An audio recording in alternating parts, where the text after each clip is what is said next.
자, 내신 봅시다.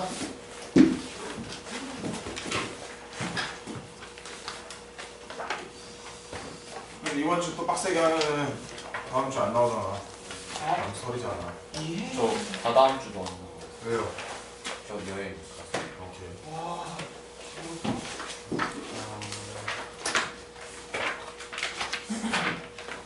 아, 초점만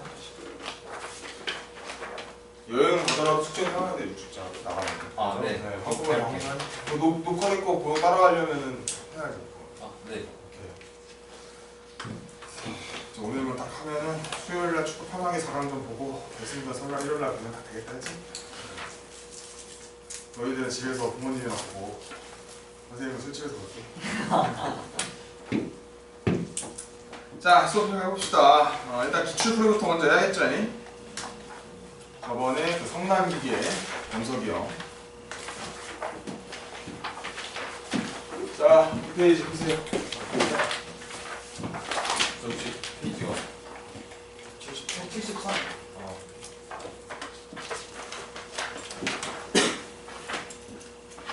자, 1번. 잘 보이죠? 자, 보기, 기억, 미음 중에 드러나지 않은 것은 이거 너무 쉬웠죠, 일단. 답은 3번. 3번이죠.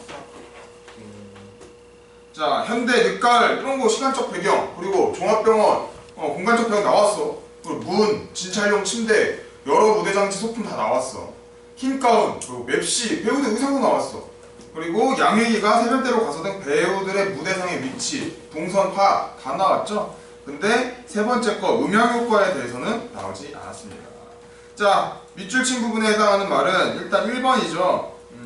벽과 유리로 차단된 방은 현대인들의 단절된 인간관계를 암시하는 겁니다. 근데 이런 음침해서 떨 뻔한 방을 해가 비춘다는 건 뭐겠어? 비집고 들어와서 인간성이 회복이 될 수도 있다라는 희망을 알려주는 그런 장치로도 사용이 되는 겁니다. 자, 다음 3번에다 보면 일단 3번이었어요. 이거 너무 쉬웠죠? 여러분, 이런 문제는 쉬운데도 기본적으로 나옵니다. 회기는 결과보다 과정을 중요하게 생각하는 인물이 아니죠? 결과를 중요하게 생각하는 인물이야. 과정을 생각했으면은 수술을 했겠지. 근데 결과가 안 좋을 것 같으니까 안 한 거야. 만약에 이제 회기가 국가대표 응원 다니면은 클리스만을 좋아할까 안 좋아할까?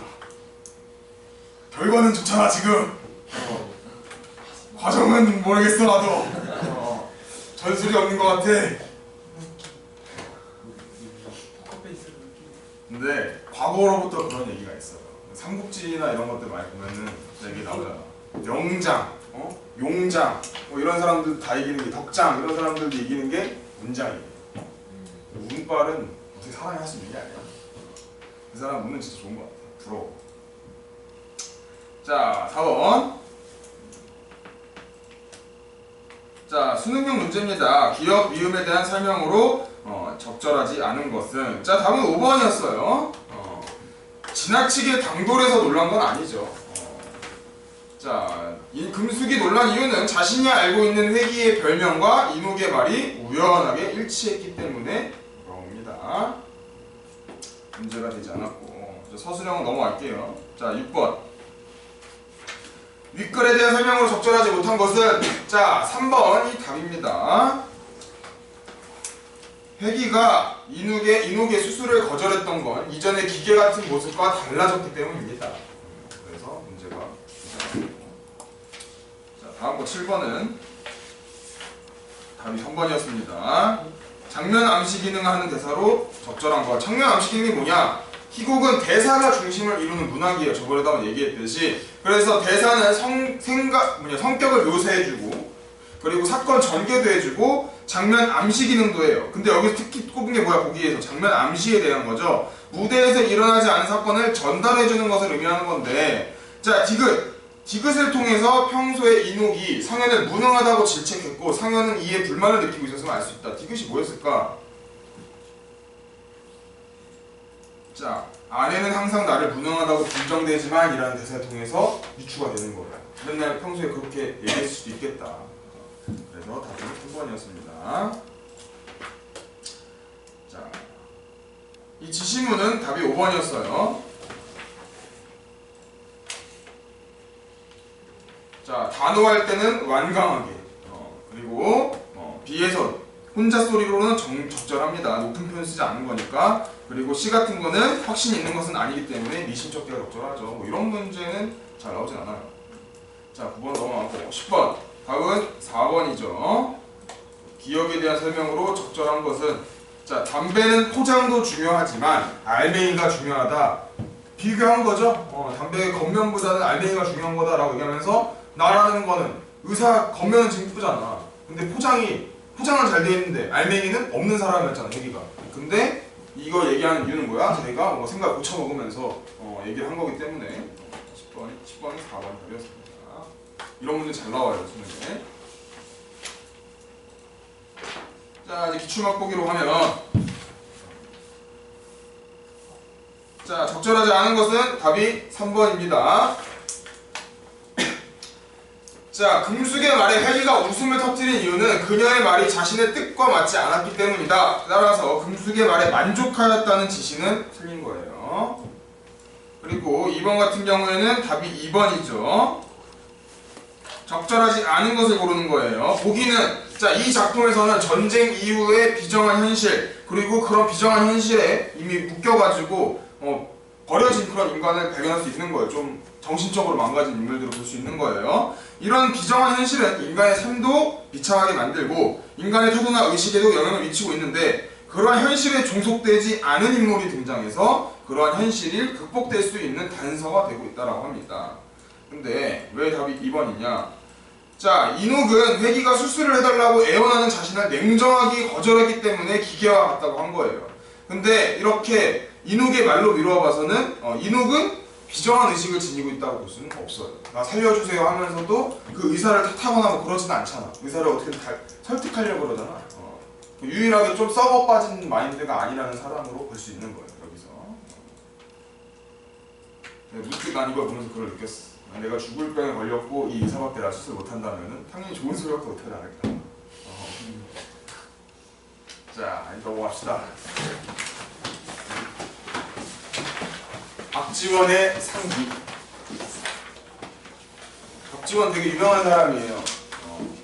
지금 그 정치인 말고. 박지원이라는 사람은 조선시대 후기, 거의 중후기 사람이고, 이 사람이 누구였냐? 박제가 알아요? 알아요. 그리고 박제가도 있고 또 누구였더라? 뭐 하여튼간 그 개화파의 거의 거두입니다, 이 사람. 이 사람을 스타트로 이 사람 손주부터, 그러니까 아들 거쳐서 손주부터 이제 개화기에 들어서 조선이 그때 되게 중요한 일들을 주도했습니다. 이 사람도 비슷한 거예요, 마인드가. 어떤 마인드였냐? 이 사람이 시기가 청나라를 배우자라는 마인드였어요, 이 사람. 그래서 대표적으로 유명한 작품이 상기가 아니라 수능에서 나오는 거는 열하일기입니다. 열하일기. 열하일기는 뭐냐면 청나라 사신으로 가가지고 열하에 지금으로 중국 명칭은 잘 모르겠는데 중국의 왕이 황제가 별장으로 쓰던 데가 열하예요. 그래서 그 황제를 만나러 가기 위해서 조선에서 파견을 해요, 박지원을. 그래서 그 열하까지 가는 그거를 일기로 쓴 거예요. 그걸 열하일기라 그래요. 그 책 내용을 보면은 굉장히 그 당시 조선시대에서 파격적인 내용이었습니다. 어찌됐든 간에 조선 사람들은 청나라를 되게 오랑캐라고 인식을 했잖아요. 대충 알죠, 그거는.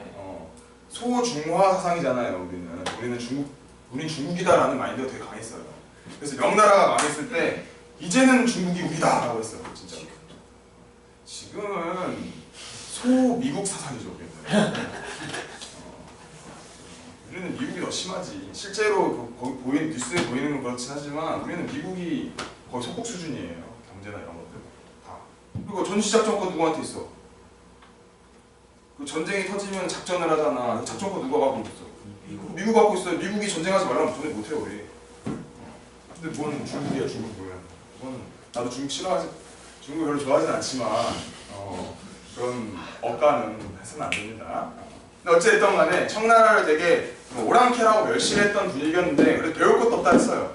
박지원은 열하일기를 보면은 무시할 건 무시하는데 저 오랑캐 자식들 무서워 이런 무시하지만 저런 오랑캐마저도 저런 기술들을 쓰고 저런 과학을 추구하는데 우리 조선은 도대체 뭐 하느냐 이런 식으로 많이 씁니다. 그래서 열알기는 나중에 뭐 기회가 돼서 누군가 배울 수 있으면 배우게 되는 거고. 어쨌건 여기서는 상기를 얘기 나왔으니까. 자, 상기는 뭐냐 일단 교술이에요. 교술관의 특성 그리고 형성 방법에 대해서 알려줄게요.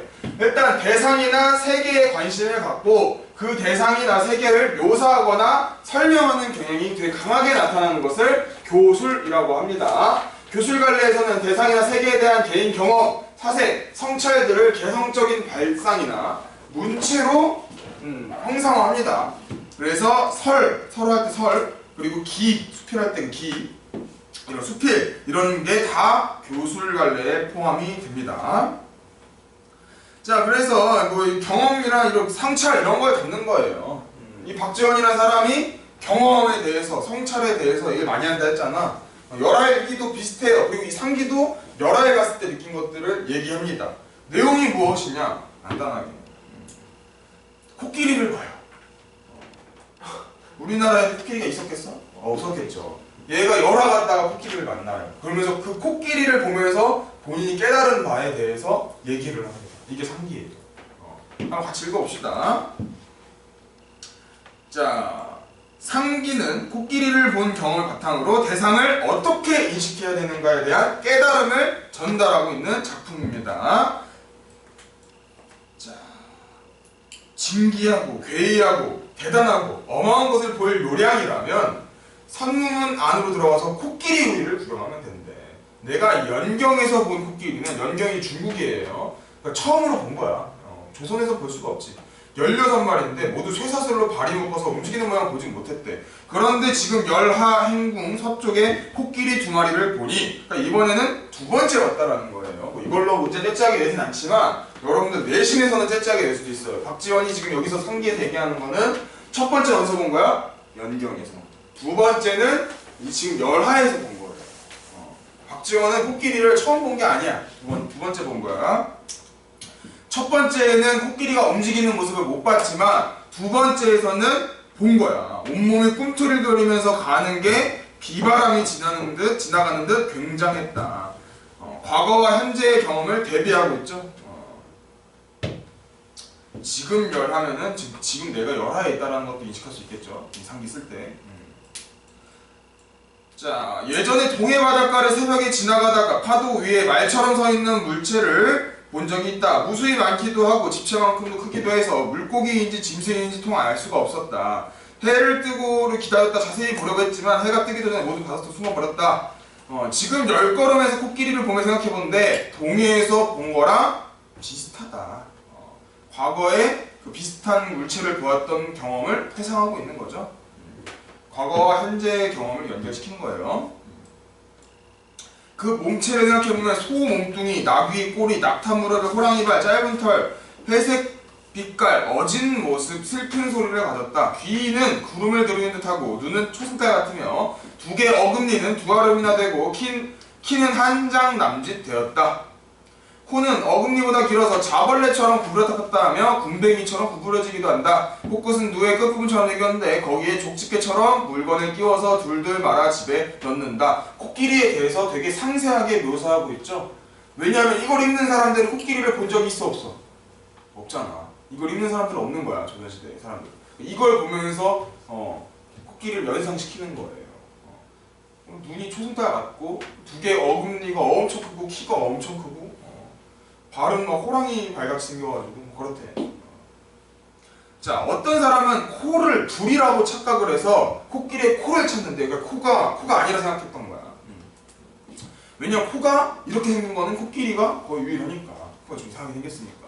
어떤 사람은 코끼리의 다리가 5개라고 하고, 그리고 어떤 사람은 코끼리의 눈이 쥐와 같다고 하지만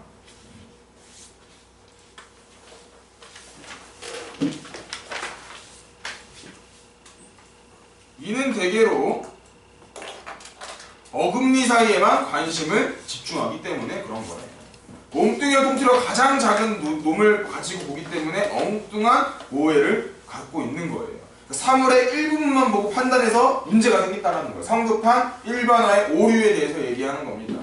대체로 코끼리의 눈은 매우 가늘어서 마치 간사한 사람이 아양을 떨 때 눈이 먼저 오는 것처럼 보인다. 하지만 그런데 그 어진 성품은 바로 이 눈에서 나온다는 거야. 코끼리 눈에 대해서 새로운 인식을 보여주고 있죠. 이 작가가 긍정적인 인식을 보여주고 있죠. 이 작가 말고 다른 사람 어떻게 본대? 별로 좋지 않게 보고 있다라는 거야. 간사하게 본다 그러잖아. 그러니까 아부 떠는 사람 눈처럼 생겼다 그런 거, 쥐새끼처럼 생겼다 이러는 거야 눈이. 근데 작가는 그게 그렇게 생각 안 하고 이거는 어진 눈이다. 착한 사람의 표를 보여줄 수 있는 눈이다. 이런 성품도 이런 눈에서 나온다. 긍정적인 관점을 보여주고 있습니다. 강희 황제 때였다. 청나라 황제 강희제죠. 남해자에 사나운 범 두 마리가 있었는데 오랫동안 길렀는데도 길들여지지가 않아서 그 호랑이를 빡쳐서 죽여버려요. 황제가. 그랬더니 그러니까 어떻게 죽였냐면 어떻게 죽인지 얘기를 해줘요. 그 호랑이를 코끼리 우리에다 가서 버렸다라는 거야. 그랬더니 코끼리가 놀라서 코를 한번 휘둘렀는데 코끼리가 그 자리에서 죽었다. 코끼리 코의 위력을 보여주는 거죠. 그 코끼리는 의도하지 않았는데 범을 죽인 셈이다. 우연한 거죠. 코끼리가 뭐 알고 호랑이를 죽인 건 아니라는 거야. 코끼리는 단지 호랑이의 냄새를 실어서 코를 휘두른 건데 거기에 범이 잘못 맞은 거야. 사람들은 세상의 사물 중에 털없만한 작은 것이라도 하늘에서 그 근거를 찾는다. 자, 보편적인 통념이 뭐였냐면 다 하늘의 뜻이다 라고 얘기한 거예요. 하늘의 이치에 관한 보편적인 인식, 통념, 모든 사물의 근거를 다 하늘에 찾았어 사람들은. 그러나 하늘이 어떻게 하나하나 이름을 지었겠는가. 형체로 말하자면 천이요, 성정으로 말하자면 건이며, 주제로 하는 것은 말하면 상제요, 오무현 작용으로 말하면 신이라 하니 그 이름도 다양하고 제각기하다. 하늘만 당장 두고 보더라도 이름이 되게 다양하다는 거예요. 또 이와 기를 화로와 풀무로 삼고 만물을 돌입하는 걸 조물이라 하니 이는 하늘을 마치 솜씨 좋은 장인으로 보고서 그가 망치와 끝, 도끼와 칼로 조금도 쉬지 않고 일한다고 생각하는 거예요. 그러니까 모든 사물의 근거를 하늘에 찾는 사람들의 인식에 대해서 일단 간단하게 얘기를 하는 겁니다. 그런 까닭에 주역에서 이르기를 하늘이 혼돈에서 만물을 만들었다 합니다. 혼돈이란 그 빛이 검고 그 모양이 흑비가 내린 듯한 비유하자면 새벽이 되었지만 아직 동이 트지 않은 때를 사람이나 사물이 분별되지 않은 상태와 같다 라고 얘기합니다. 근데 나는 알지 못하겠다. 캄캄하고 흑비 자욱한 속에서 하늘이 과연 어떻게 물건을 만들어냈을까? 국수집 보리를 깔면 작거나 크거나 가늘거나 굵거나 한 게 없이 뒤섞여서 바닥에 쏟아진다. 무릇 맷돌의 작용이란 도는 것뿐이니 가루가 가늘거나 굵거나 무슨 의도가 있겠는가? 이게 중요하거든요. 작가는 기존 사람들이랑 생각이 다르다는 거예요. 하늘이 다 시킨 거야, 하늘에서 얘기한 거야, 이거에 대해서 의문을 제기하는 거예요. 작가는. 야, 하늘은 다 그렇다고 하니까 그 주역에서 그 맹자왈 공자왈 하는 거에서도 하늘은 혼돈 속에서 만들었다라고 하는데 그것마저도 난 이해가 안 된다 이거야. 어떻게 이렇게 어둡고 캄캄하고 혼돈 상태에서 하늘이 만물을 만들었다는 것에 대해서 비판적으로 의문을 가하죠. 그리고 하늘이 만물을 만들 때 상태를 좀 비유한 거야. 국수집으로. 국수집에서 맞아 뭔가를 할 때 다양하게 다 섞이는데 어떻게 이렇게 막 그 맷돌의 작용, 하늘의 작용이란 도는 것뿐이니 가루가 가늘거나 굵거나 무슨 의도가 있겠냐. 하늘이 의도하고 뭐 사람을 만들었다, 하늘이 의도하고 호랑이를 만들었다, 이거 다 말이 안 된다라는 거예요. 의도가 없다라는 거예요. 우연히 만들어진 거라는 거예요. 그런데도 사람은 뿌리 있는 것에는 문리를 주지 않았다 라고 말한다. 이게 왜 뭔 소리야? 다 하늘에는 의도가 있다라고 얘기하는 거야 사람들은. 그러면 하늘에서 뭔가 만든 건 의도가 없는 건데 다른 사람은 자꾸 다 의도가 있다라 자꾸 끼워 맞추게 하는 거야. 뿌리 있어? 너는 윗니가 없어. 뿌리 없어? 그럼 윗니가 있겠네? 뭐 이런 식으로 다 틀어 맞추는 거예요. 그러니까 하늘이 사물을 만들 때 나름 의도를 반영한다고 여기는 생각을 얘기하는 겁니다. 마치 사물을 만들면서 빠뜨린 게 있는데 여기는 잘못된 생각이다. 감히 묻는다. 문답법을 얘기하고 있죠. 묻고 답하는 법. 작가가 자신의 주장이 타당하는 것을 얘기하는 거예요. 입증하는 거예요. 이빨을 준 건 누군가? 사람들은 대답한다. 이빨은 하늘이 줬겠지. 왜? 보편적인 인식이죠. 이게 하늘이 다 의도했다라는 거. 그럼 다시 물었대 작가가. 그럼 하늘이 도대체 무엇 때문에 이빨을 준 거냐? 그러니까 사람들은 대답을 한 거야. 씹으라고. 그럴 때 다시 작가가 물어봤어. 그럼 사물을 씹도록 한 이유는 뭐야? 그러면은 사람들이 이렇게 대답한대. 그게 바로 이치다. 하늘의 의도가 반영된 거다. 씹으라고 사람한테 이빨을 준 거다. 이게 이치야. 근데 짐승들은 손이 없기 때문에 반드시 부리나 주둥이를 구부려서 땅에 대고 먹을 것 구한다. 그러므로 학과 같이 다리가 긴 새는 목을 길게 만들 수밖에 없다. 그래도 혹이 땅에 낫지 않을까 염려해서 부리를 길게 만든다. 닭의 다리를 만약에 학의 다리처럼 길게 만들었으면 뜰에서 굶어 죽었을 거다. 그러니까 다 만물이 하늘에도 반영되었던 주장을 뒷받침한 사람들이 일단 얘기하는 거야. 그랬더니 작가가 크게 웃으면서 얘기하죠. 너네들이 말하는 그런 이치는 소, 말, 닭, 개 이런 거에만 해당되는 거야. 하늘이 이빨을 내린 것이 구부려서 3으로 10도로 거라고 해보자. 너네들이 주장하는 대로 그렇게 해봐.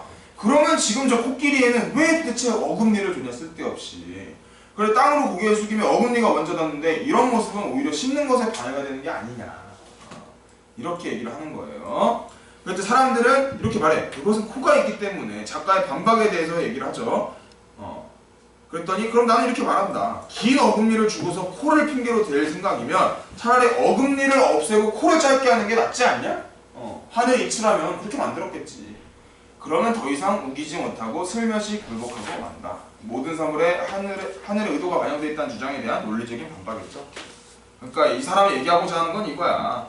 너네들이 말하는 보편적인 인식은 너네들 본 거에나 해당된다 이거야. 소, 닭, 말, 개 뭐 이런 거 가축들. 근데 너네들 본 적은 코끼리 같은 것들도 세상은 다양해. 근데 이런 거 보면은 이치가 안 맞는 거야. 다 의도가 없어. 다 이렇게 얘기하는 거예요. 지금 보면은 웃기죠. 이 사람이 얘기하는 것도 이해가 안 되죠. 우리 입장에서는. 반박 가능하잖아. 이빨을 왜 줬냐? 씹으라고. 그러면 무엇 때문에 씹도록 한 거냐? 음식을 잘게 분해해서 단백질과 효소와 뭐 마그네슘과 지방과 뭐 탄수화물 탄단지를 올바르게 흡수할 수 있도록 과학적 얘기 나올 수 있잖아. 그럼 박지원이 아닥하겠죠. 이러면서 서양의 학문을 귀신 학문이다 이러면서. 근데 뭐 여튼 옛날엔 그랬으니까. 근데 어쨌든 그 당시 삶에 비하면 되게 나름 진화론적 관점으로 얘기를 많이 한 거예요. 그래서 옛날 사람들도 은근히 진화적인 관점에서 얘기를 한 거고. 근데 너무 다 하늘 탓만 하니까, 하늘에 있다고만 하니까 좀 깨어라고 얘기를 하는 거예요. 너무 다 하늘만 짬 때리니까. 자, 넘어갈게요. 그래서 우리가 배운 것으로는 생각이 소, 말, 닭, 개 그러니까 주변에서 흔히 볼 수 있는 동물들한테만 해당되는 거야. 용, 봉, 봉황이 봉황, 거북, 기린 같은 짐승한테는 해당이 안 된다는 거예요. 그러니까 현실적으로 보기 어려운 동물들에는 그런 이치가 해당되지 않는다.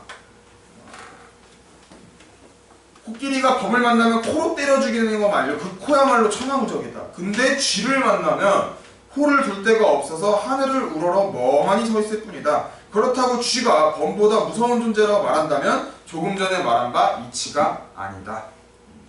그러니까 고정된 관점으로 대상이나 현실을 인식하는 게 불합리하다라는 얘기를 하는 거예요. 코끼리 입장에서 호랑이 정도는 그 코로 때려 부순다 이거야. 근데 호랑이보다 더 작은 쥐는 어떻게 할 수가 없는 거죠. 거대한 것들인 것만큼 작은 것들한테 약하잖아. 졸리면 씻고 와도 돼요. 서 있어도 되고. 그 얘기를 하는 거예요. 근데 그러면 쥐가 호랑이보다 센 거야? 그건 아니잖아. 그러니까 고정된 관념으로 누가 누구보다 세다, 누가 누구보다 약하다 이런 얘기 하지 말라라는 거예요. 대저 코끼리는 오히려 눈에 보이는 것인데도 그 이치를 모르는 것이 이와 같다. 하물며 천하사물이 코끼리보다도 10,000배 더한 것이 아니라 천하사물에는 우리가 모르는 게 더 많다라는 얘기하는 겁니다. 그러므로 성인이 주역을 지을 때 코끼리 상자를 취하여서 지은 것도 만물의 변화를 궁구하려는 까닭이었을 거다. 다양한 관점에서 만물에 대해서 인식하고 탐구하려는 까닭에 대해서 얘기하는 겁니다. 고정된 관점에서 벗어나서 대상을 인식하자 이 얘기하는 겁니다. 이 사람이 우리한테 그 당시 사람들한테 전달하고자 하는 말이 뭐였겠어? 간단하게 역사적 지식도 알면 아주 편해요. 고정된 관점, 청나라는 오랑캐니까 우리보다 후달린다. 우리보다 후달린다. 그리고 걔네들한테 배울 게 없는 사람이다. 그건 하늘의 이치다. 이런 식으로 보는 사람들에 대해서 지적을 하는 거죠. 이제 깨어라. 좀 다양한 관점으로 봐라 이거야. 비록 얘네들이 오랑캐긴 하지만 얘네들이 우리보다 우수한 문화가 있으면 이것도 배워야 된다. 이런 식으로 보는 거예요. 우리가 지금 일본 보는 거랑 비슷한 거예요. 일본 애들한테 배울 거 없어. 우리 일본 다 이겨야 돼. 그래도 살짝 관점을 돌려서 쟤네들 믿긴 믿지만 배울 건 배워야 된다. 뭐 이런 얘기하는 사람 있잖아. 그런 관점을 보는 거예요. 그런 얘기하는 겁니다. 그래서 작품 연구를 하면 코끼리 뭐 이거 쭉 얘기 나오고 자, 작가는 열하 행궁에서 코끼리를 본 경험을 통해서 깨달음을 전달하고 있는 거 맞죠? 첫 번째에서 본 거에서 깨달음 얻은 건 아니에요. 왜냐하면 첫 번째는 코끼리가 걷는 걸 본 적이 없어. 두 번째에서 본 거 열하에서 본 거야. 사람들은 세상 만물이 하늘과 관련 있다고 생각하죠. 그리고 작가는 믿을 수 있는 하나의 관점에서 파악하라고 주장한 게 아니라 다양한 관점에서. 자, 넘어가겠습니다. 그래서 간단하게 요약해보면, 자, 작품 연구를 해보면 갈래는 고전 수필이에요. 수필. 그리고 기행문의 기입니다. 여행 갔을 때 쓰는 거. 성격은 묘사하고 있죠, 코끼리를. 그리고 비유하고 있죠. 코끼리 어디다 비유하고 있잖아. 눈은 초승달 같고 간사하고 비유하죠. 그리고 교훈을 주죠. 다양한 관점에서 보라는. 제재는 코끼리를 본 경험이고, 주제는 획일적인 이치로 만물을 바라보는 고정관념을 경계해라. 그 얘기하고 있는 겁니다. 특징, 작가의 경험을 바탕으로 통념을 깨는 철학적인 진리를 전달하고 있죠. 그리고 두 번째, 비유와 묘사를 통해서 말하고자 하는 말을 되게 개성적으로 표현하고 있죠. 자기만의 개성적인 방법으로. 초승달 같은 눈, 쥐새끼 같은 눈, 이런 식으로. 세 번째, 문답법을 얘기하고 있죠. 묻고 답하는 거. 그러면서 나의 주장, 작가의 주장이 타당한 거를 논리적으로 입증했어요. 이게 특징입니다.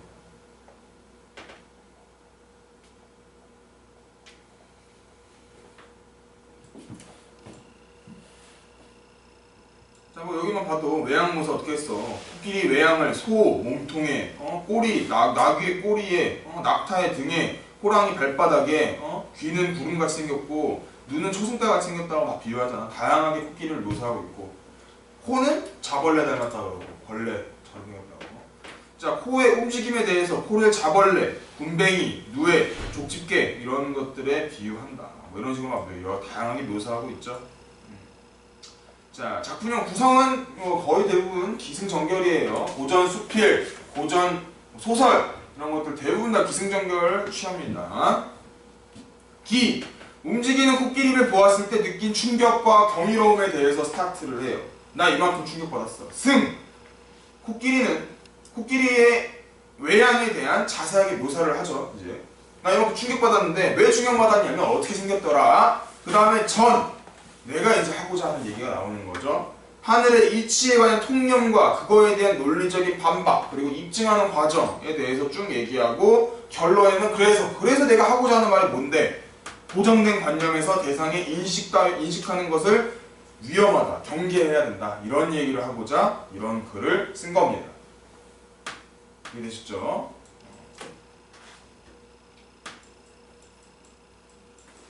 근데 왜 열어가서 판단 안 보고 코끼리만 봤냐?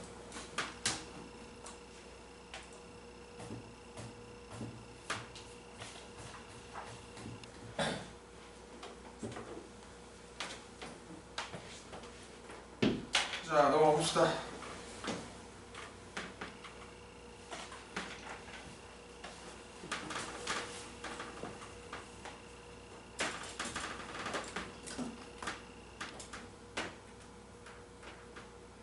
내가 듣기로 코끼리가 옛날에 외교 방식에서 일부러 시비 걸 때 외교를 했다 그러더라고, 줬다 그러더라고.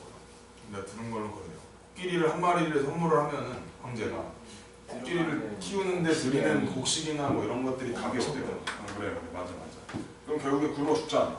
얘 죽이면은 근데 이제 황제가 준 선물을 거절해? 그러면 쳐들어오는 거야. 좋은 명분이 될 수도 있는 거죠. 그런 식이었다 그러더라고. 근데 우리나라는 다행히 코끼리를 받은 적이 없어서. 어디서 구해온 적 있어? 뭐 그랬을 수도 있죠. 그러다 뭐 금방 죽었겠죠. 사람들. 200원 때. 유배? 네. 코끼리 유배 보내? 네. 사람 밟아 죽여가지고. 근데 코끼리 지능이 되게 똑똑하대요. 초등학교 6학년 수준이라 그러는데. 일단 거울을 알아보고, 거울에 비친 자기 자신을 인지하고, 코끼리는 감정이 있고, 그리고 그림을 그릴 수 있어요. 코로. 붓으로 자기 그림이나 풍경을 그려요. 나보다 똑똑하네. 되게 감정이 하신다고. 그림 못 그리는데. 지능 코끼리만도 못해?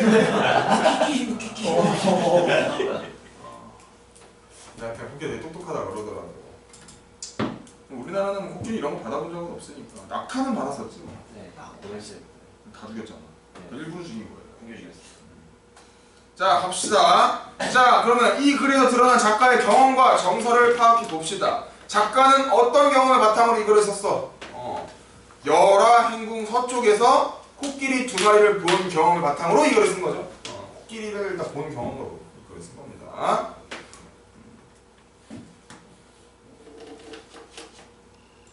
여기서 열화기가 간단하게 나오죠.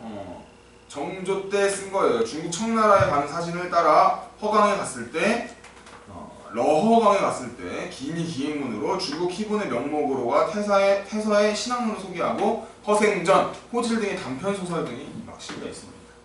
열화기. 자, 작가의 정서를 한번 파악해 봅시다. 코끼리 지금 열화행궁 서쪽에서 코끼리 두 마리를 보니 온몸을 꿈틀거리면서 가는 것이 마치 비바람이 지나는데 실로 굉장하였다는 뭐였어? 코끼리의 움직임을 보고 놀라움 그리고 경이로움을 느끼고 있는 거죠. 정서가. 두 번째 정서는 뭐야? 동해에서 파도 위에 말처럼 서 있는 물체를 보았던 것처럼 코끼리를 보면서도 되게 괴상하다, 기이하다 이걸 느끼고 있는 거예요. 궁금하긴 해. 이 사람이 뭘 보고 도대체 이렇게 묘사를 했는지. 코끼리 말고 이 동해 바다에서 뭔가 봤다 하잖아. 이게 뭐였을까? 어?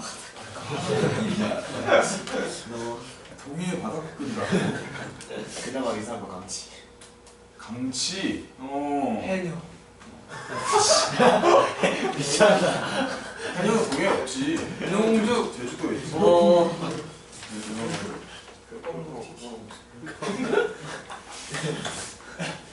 진짜 코끼리가 맞는 것 같아. 동심이 살아있네. 13살에 동심이 살아있어. 보기 좋아요. 자, 작가가 자신의 경험을 통해서 성찰한 바가 무엇인지 파악해보자. 자, 이 글에 나타난 당대 사람들의 생각과 이에 대한 작가의 반박을 찾아서 우리 정리 한번 해보죠. 당대 사람들의 생각은 다 뭐야? 그냥 이렇게 그대로 쓸 필요 없어요. 예시답이니까. 당대 사람들은 다 하늘의 이치다. 간단하게 그거죠. 하늘이 만든 거다. 다 하늘이 얘기한 거다. 하늘이 솜씨 좋은 장인들을 보고서 그가 모든 걸 만들었다 생각하는 거예요. 작가는 그게 아니라고 하는 거죠. 야, 니네 말대로 하면 컴컴하게 오는 카오스에서 뭔가 만들었다는 건데 그 하늘이 어떤 것을 만들어냈는지 어떻게 아냐? 아무것도 안 보이는데. 그렇게 반박하고 있고, 또 당대 사람의 생각, 하늘이 이빨을 준 것은 뭐에 왜 있냐? 이거는 다 고개를 숙여서 상으로 씹도록 한 건데 작가의 반박은 뭐야? 만약 코끼리 이빨이 있어. 근데 만약에 이 땅에 박아가지고 뭔가 씹으면은 이 어금니 때문에 땅에 박혀. 그러니까 먼저 씹는 거 방해가 돼. 그러면 사람들이 그 말하는 하늘의 이치는 코끼리한테는 해당되지 않잖아. 그럼 어떻게 설명할 건데? 뭐 이런 식으로 반박하고 있는 거죠.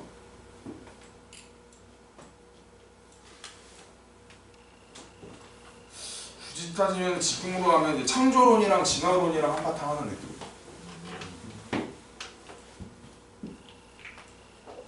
여러분 창조론이 맞다 생각해요? 진화론이 맞다 생각해요? 개인적으로. 이건 답이 없어. 진화론.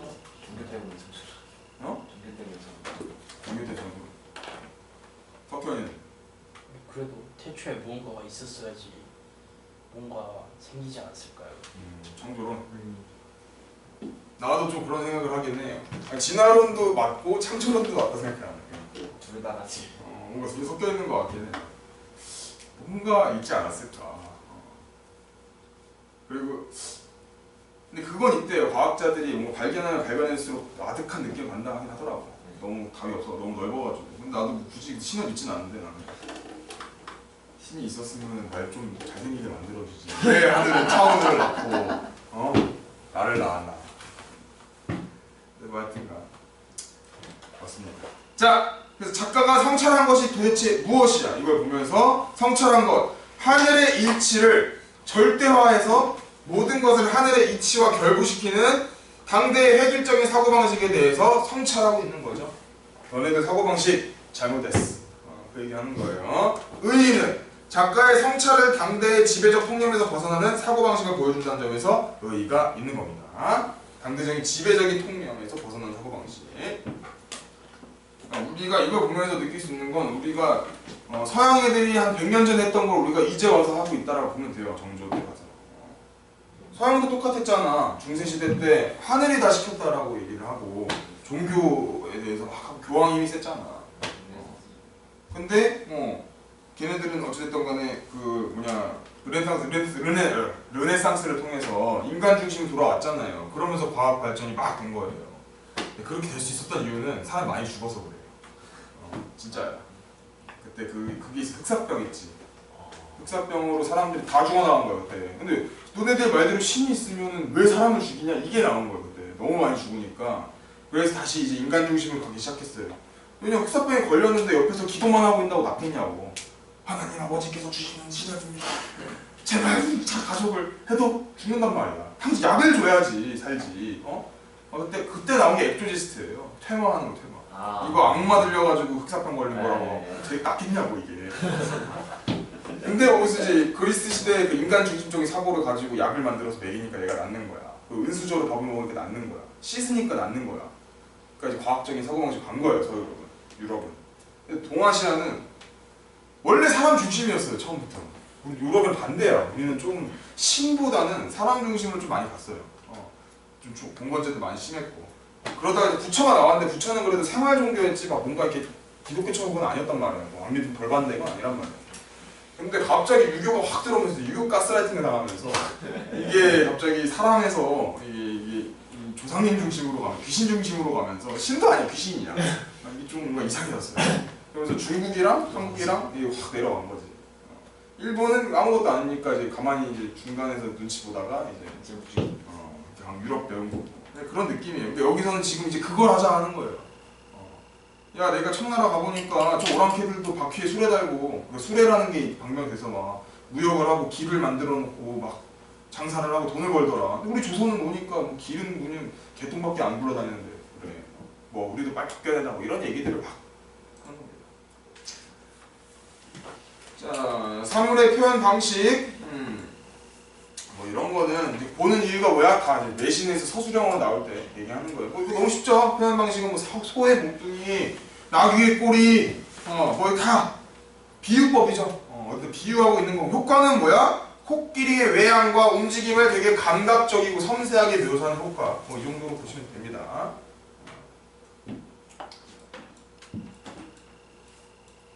자, 작가 이거 중요해요. 작가가 다음과 같은 생각을 제시한 후 뒤이어서 이를 설득력 있게 제시하기 위해서 어떤 방법으로 글을 전개했어. 문답법이죠. 이거 되게 중요해. 문답법 여기서 중요하고 묻고 답하는 방식으로 이걸 읽는 사람들한테 자기의 의견을 계속 얘기하고 싶어. 상대한테 묻고 상대의 답변에 반박하는 상황을 가정하는 거예요. if로 가정하는 거예요. 그런 식으로 문답식으로 내용을 전개하면서 내 주장이 타당해 그 얘기를 하고 있는 겁니다. 오케이? 문답법 이거 제일 중요한 거예요. 자, 이거는 별로 중요하지 않고 자 5번 자 이거는 뭐 학교에서 하면 될 것 같고 뭐 한 명만 해볼까? 어떤 대상을 인상 깊게 보았던 경험을 떠올려 보고 경험에서 받은 느낌을 정리해보자. 뭐 경민이 뭐 보고 경험을 떠오르는 게 있어? 인상 깊게 보았던 경험 있어? 거기서 뭐 받은 게 있어?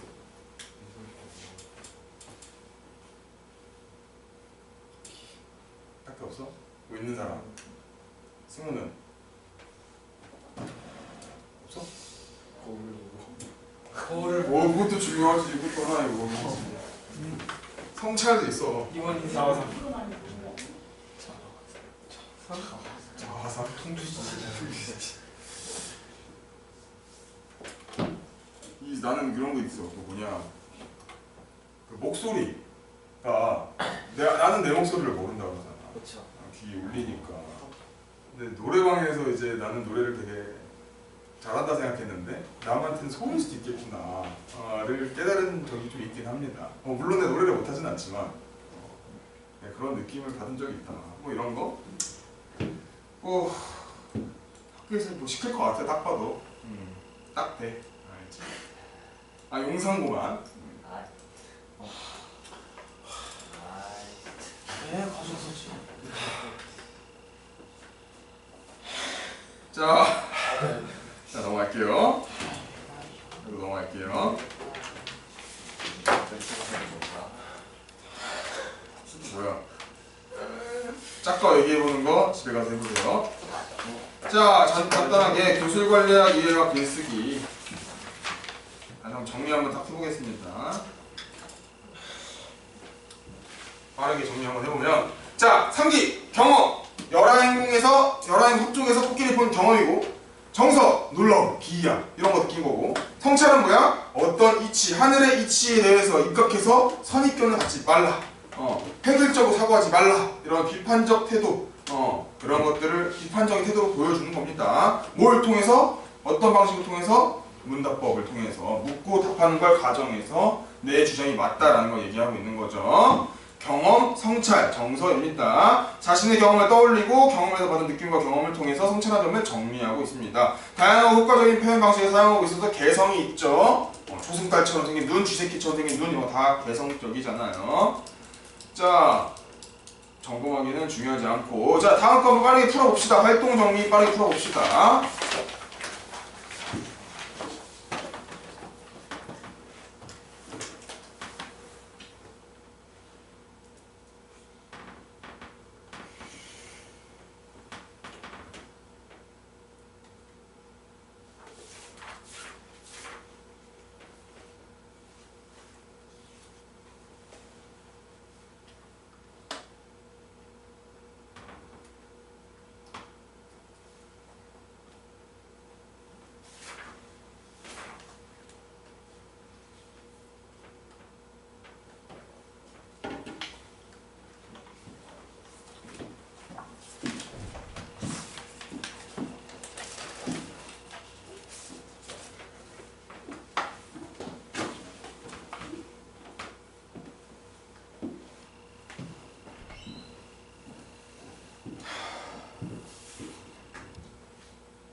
승민이 신발 보세요.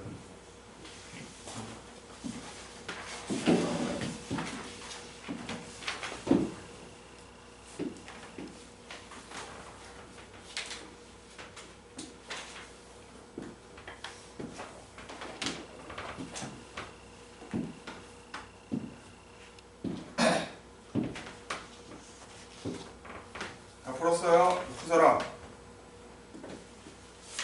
그 사람. 다 풀었어? 할게요. 자, 세 개를 뭐겠어? 그렇지, 묘사하거나. 그렇지, 묘사, 설명, 개성적입니다. 성찰 등을 개성적인 발상이나 문체를 형성하는 거. 두 번째, 움직이는. 코끼리 그렇지, 코끼리의 모습 외양, 모습 다 둘 다 괜찮습니다. 모습 괜찮아요. 자, 3번. 코끼리의 그렇지, 어진 성품입니다. 새로운 인식이죠. 이거 중요해요. 근데 보편적인 인식은 뭐였어? 코끼리를 그 눈, 코끼리 눈이 그렇지, 간사하다, 별로다, 부정적이죠. 근데 작가의 인식은 어지다, 긍정적이죠. 이거 되게 중요해요. 자, 4번. 사람들은 그렇지, 하늘. 자, 5번. 통념입니다. 통념. 사사문제 아니면 통념입니다. 통념은 뭐냐면 통상적인 사람들의 생각들 이런 게.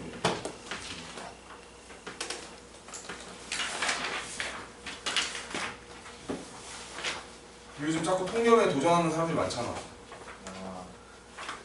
오늘 너가 왜 남자야? 내가 설명해.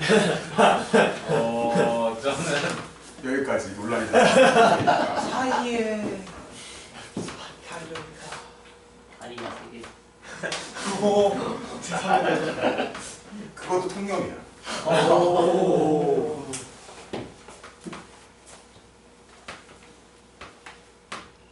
그렇다고 여자를 수는 없죠. 왜냐하면 이제 트랜스젠더가 있잖아. 성별의 정의를 바꿔버렸어. 그러니까 그런 식으로 자꾸 통념에 도전해서 세상이 좀 어지러워지는 게 있는 거야. 그래서 지금 72가지 수준. 자, 갑시다. 자, 문제 풉시다 빨리. 빨리 풉시다. 너 풀고 쉬는 시간이 있거든.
가짜 벽인가 봐.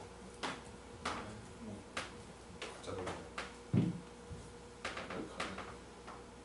가짜 벽이면 쿵하면 깨져요. 깨져요.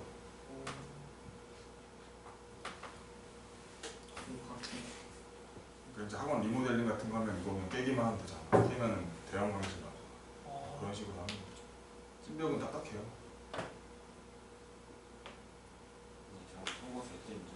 자, 다 풀었나요?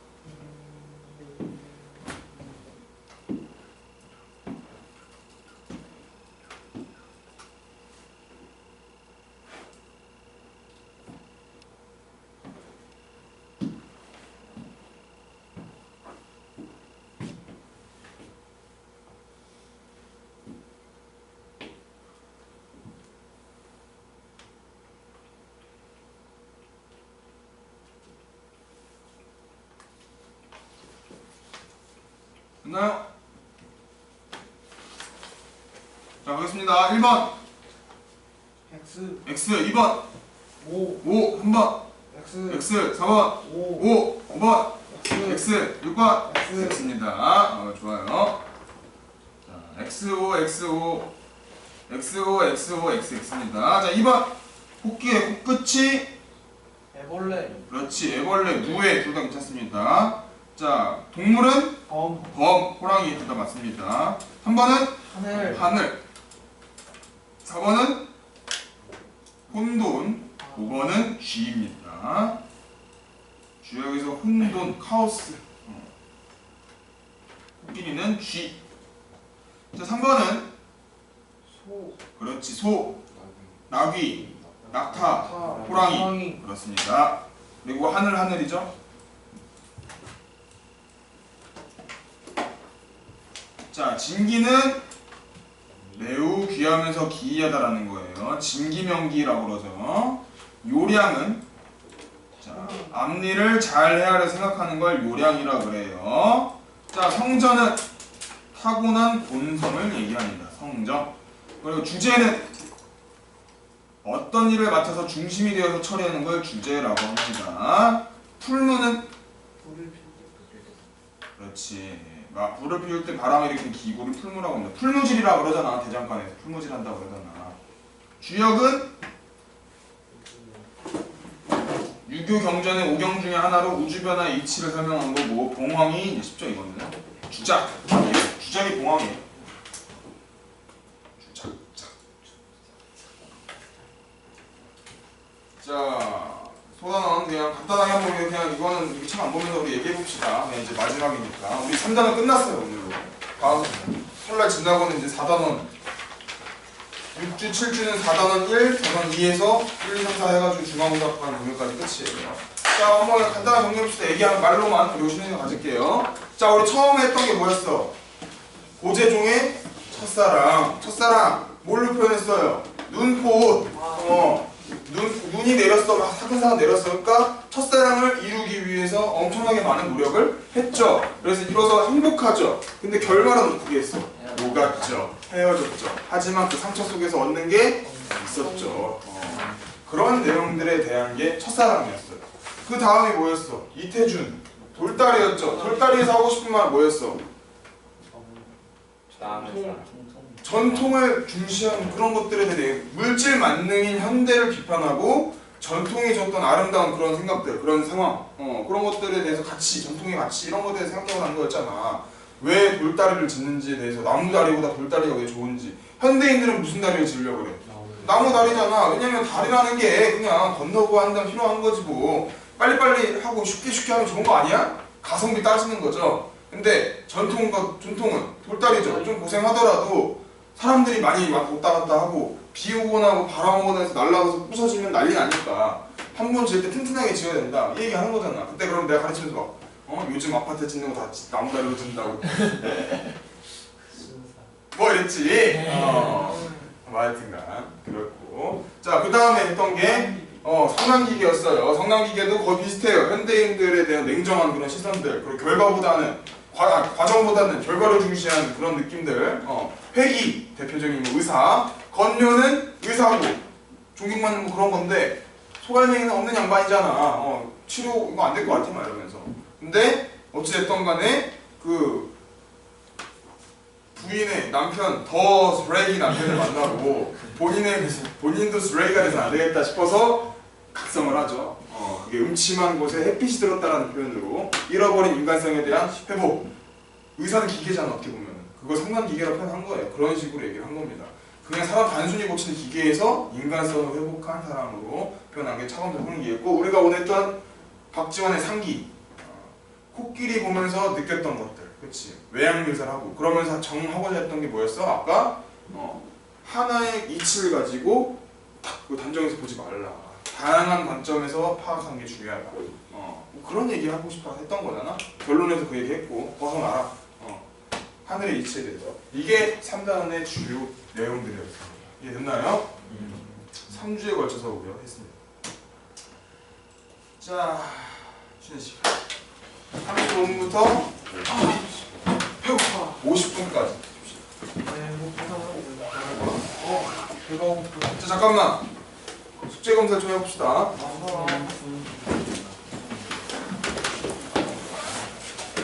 자, 승우. 모의고사 봅시다. 5회죠?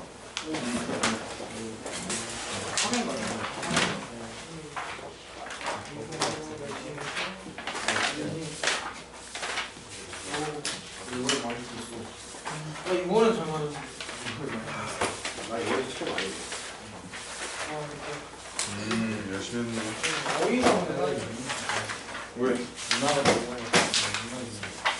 아, 나 그거 뭐냐. 그거 문법 다 들리지. 매번 틀렸어.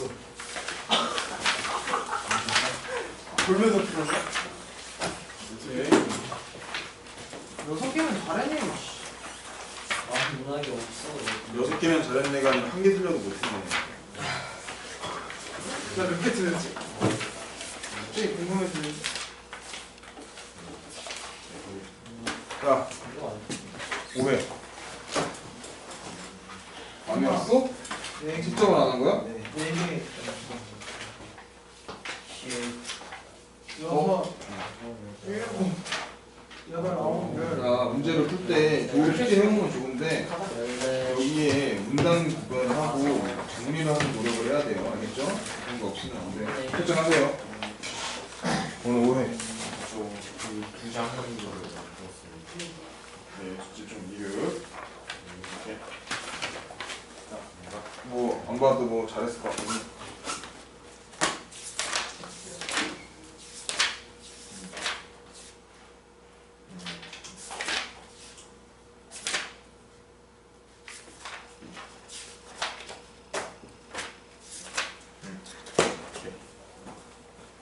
왜?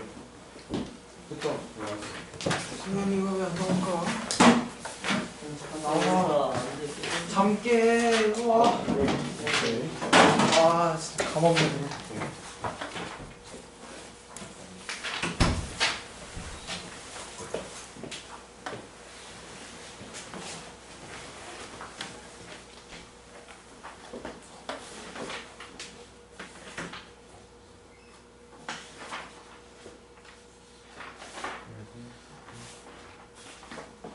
문제 풀 때 좋은데 열심히 하는데 이게 문단이 나눠져 있잖아. 문단 나누고 이 문단에서 뭐 주요 포인트가 뭔지 간단하게 뭐 한 문장 정도, 한 줄 정도 아니면 뭐 단어로 좀 정리를 하면서 이제 푸는 습관이 될 수 있겠어요. 이렇게.